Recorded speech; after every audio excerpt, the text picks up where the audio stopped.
Action. This is a breadboard. The term breadboard came from back in the day. They used to actually use breadboards, which was a wood cutting board, to put their components in line because the wood would be a inductive material. And that way when they have all their electronics components, which is an conductive material, current can travel through safely without anyone. So that's where the term breadboard came from. This breadboard is formed by numbers. So there's numbers going 1 all the way through 60. Each little section, A, B, C, D, E, are connected together.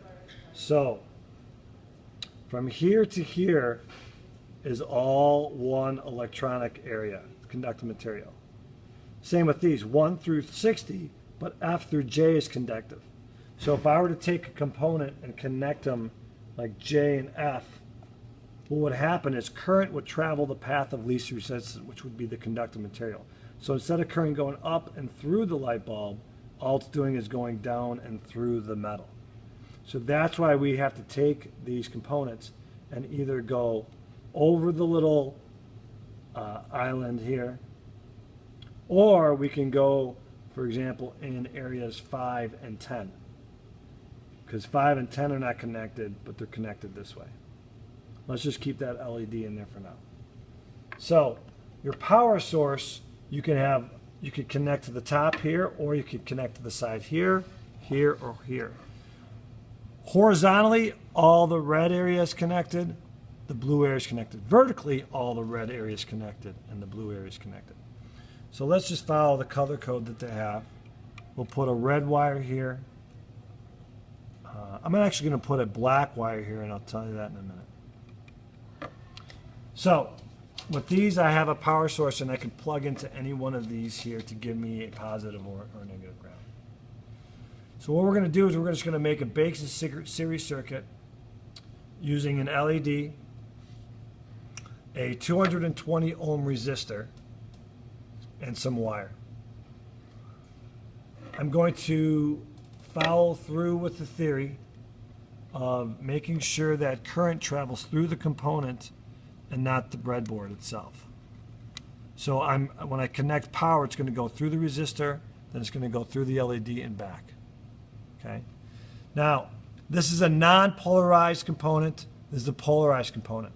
Non-polarized means it could be on the positive or negative, positive or negative. Because this is a polarized component, this side here is going to be my negative side, and this is going to be my positive side. There's two ways to determine that. If the lead is shorter, that's negative. If it's longer, that's positive. There's also what's known as a little notch right here. It's like a flat side of the LED. If you look down it straight ahead, you could probably see the flat side. If not, take a look. So I know that this is my cathode side, which is my negative side of my component, and this here is my positive side because it's longer. So all I'm going to do is I'm going to connect the negative with the negative side.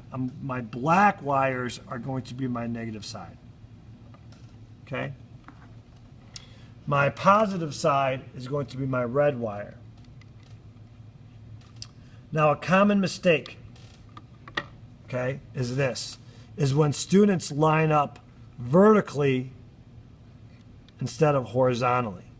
So I can go in F, G, H, even J and connect.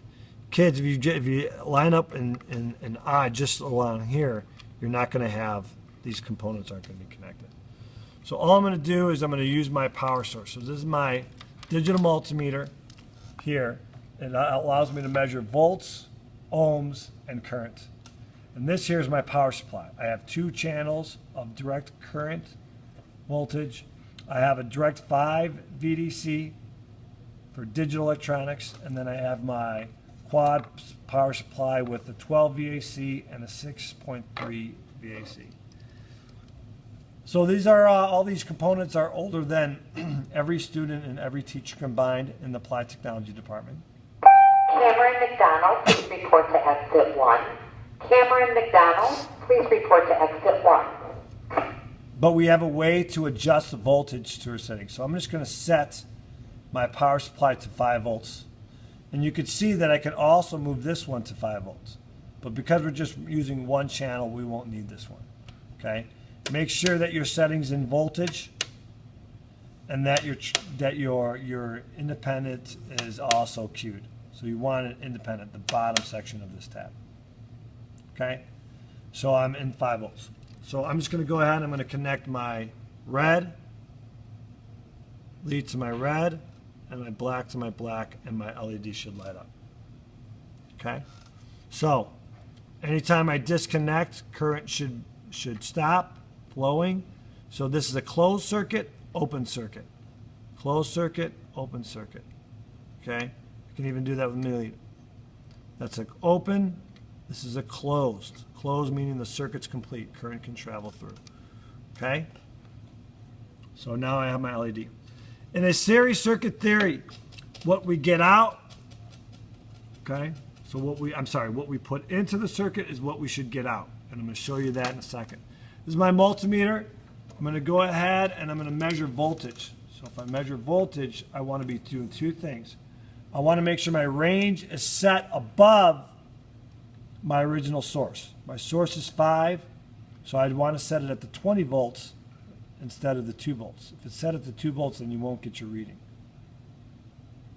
I set my button at DCV for direct current voltage because we're working with the direct current source. So what I'm going to do is I'm going to measure. An LED can only take 2 volt, like 2 to 3 volts. If you go over that, it will blow up. But you'll see that 2 volts is pretty much going to be the max.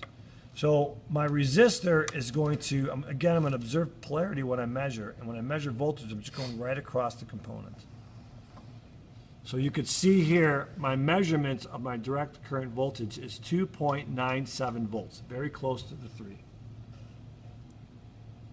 And now what I can do is I can go across that component and I measure 2.17. If we were to add the 2 together, we should be very close, if not exactly on the 5 volt source. So what we put in is what we got out. 3 volts, 2 volts, 5 volts total. That is measuring voltage. To measure current, huge mistake, please make sure you follow this.